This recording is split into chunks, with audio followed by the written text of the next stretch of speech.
undoubtedly face arrest and imprisonment for the offence. But when men are forced into fatherhood, society says and does nothing.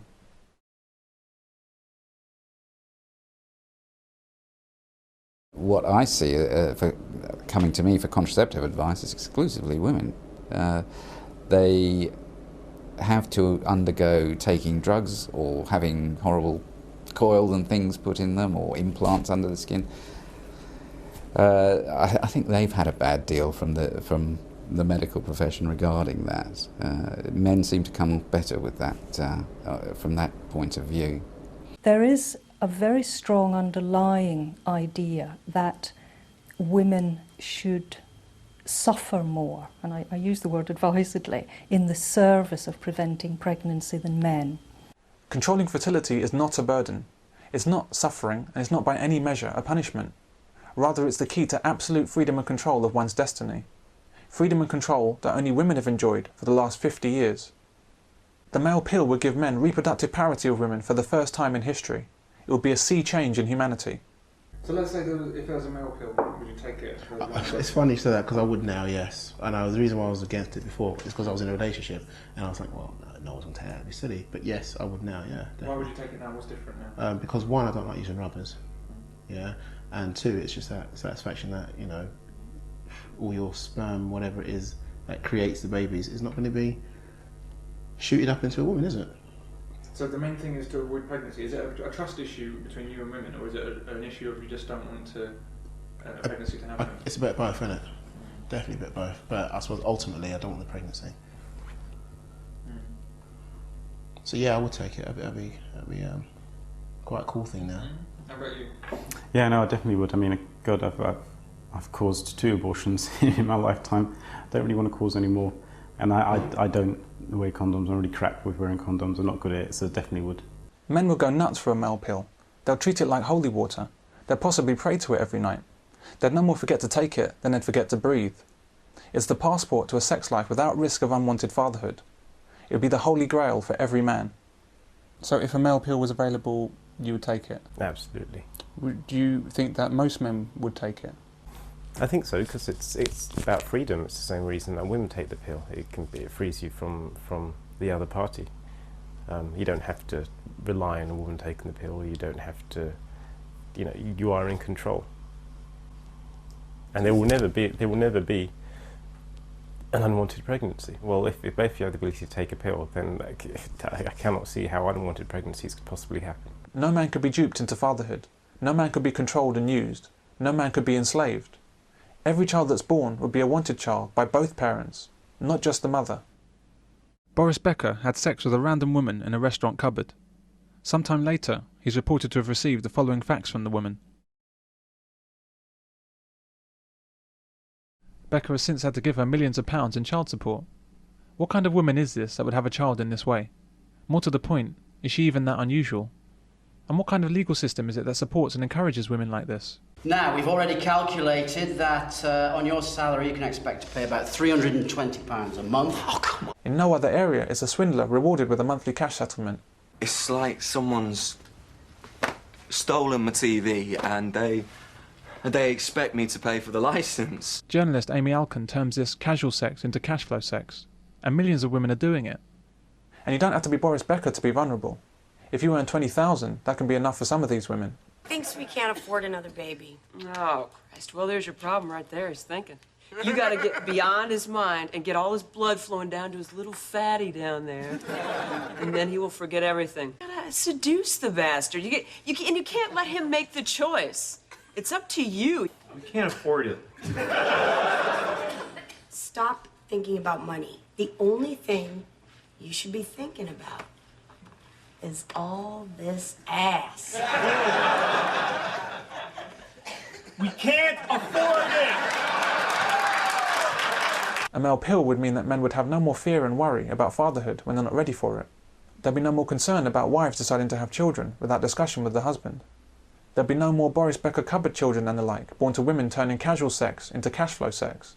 There'd be no more one-night stand children born to women who think they're doing the right thing by having a child by one of the 3 men she had sex with that week. The male pill would be a building block for strong families again in an age where women had destroyed the meaning of family and who now seek surrogate fathers and husbands through the state. the legal profession would take a huge blow, as lucrative divorce and child custody work would disappear overnight. Men would be able to choose the wives and partners they want to be with, instead of being chosen without their consent. Without a doubt, the male pill would be the greatest liberator of men, and the most positive boost for families in the whole of history. And that's why it may never happen. The very last thing that government, businesses and women want, could ever want, is for men to control childbirth. It would mean disaster for government's control of men, and disaster for business revenues, for the simple reason that broken families spend a lot more than those that are intact, and so are worth a lot more to a vast array of agencies. Direct beneficiaries of broken families are too numerous to ever fully catalogue, but they can collectively be described as the abuse industry. The birth rate would reduce hugely, because most children today are born without the consent of the man. House prices would come down, taxes would lower, government power would reduce, crime would fall, and world peace may well break out. What do you think the impact of the male pill will be when that's functional and licensed and it's there? Have you thought about that? Yeah, have you thought about that and its impact? I think every man thinks about that, don't they? The idea that they will have total control of their fertility and not have to risk having pregnancies with... Most men, if there is an effective means of contraception for most men, which doesn't involve putting something on top of their penis, they will jump at it. They will jump at it. This will free them in a way that they've never been free before. Never been free before. Absolutely. I can't wait for it myself, even though I'm 53. And I'm absolutely certain it'll be a wonderful... Men will be in charge for the first time with regard to... Yes. Men must campaign for an effective male pill, and more importantly, acquire funds to support research into one. The only research currently being undertaken is into a hormone-based pill, which has significant side effects and involves men developing female traits and reduced long-term fertility. Clearly, this is not a promising avenue to pursue. The key question is where the money is going to come from to develop a male pill. It's been suggested pharmaceutical companies are reluctant to start making a male contraceptive because it simply wouldn't be a money spinner for them. If it does become available, the final challenge will be persuading men to actually use it. The pharmaceutical companies would make money from it, but this doesn't compare with what they make from having more people in the world. The reduced birth rate that would result from men finally having some control over their destiny would be counterproductive for these companies. There may well come a time that government and business do allow a genuine and effective male pill to be produced, but this will not happen until society's attitudes and laws have changed sufficiently to allow the free use by women of donated or otherwise harvested sperm. Oh! The National Sperm Bank have had another run on my seed. They want another deposit. When women truly don't need men to have children, men will get a male pill. And it will be done like this in the name of women's rights to have children in any way they choose, and society's final acceptance that fathers really don't matter. Give your mother a wedding.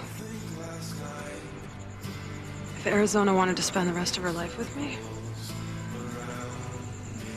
yeah, I'll put on a big white dress and dance down the aisle. How about grandkids? Yes, I would imagine when the time came, there would be kids.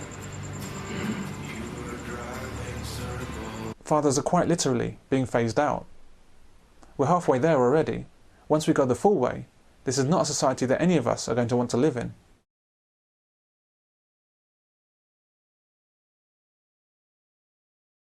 It doesn't happen that a man wants to have a child and then splits. It may happen that he didn't want it, she forced it on him, he adjusted for a while, and then he splits. But that's not the same thing.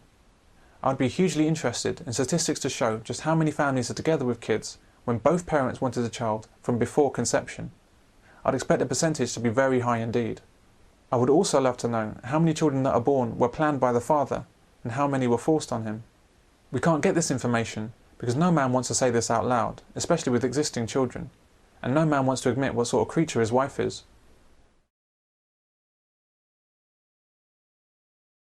Unfortunately, the man's role in parenting is frequently reduced to financial obligation. But it's important to realise that men want to be fathers when they choose to be fathers, not when a woman decides for them. As the kid, as he started getting more and more aware, and and he recognises me now, and he'll put his hands out to greet me and stuff. It melts your heart every time, man. And that's just brilliant. I think it's the best thing that's ever happened to me. I really do.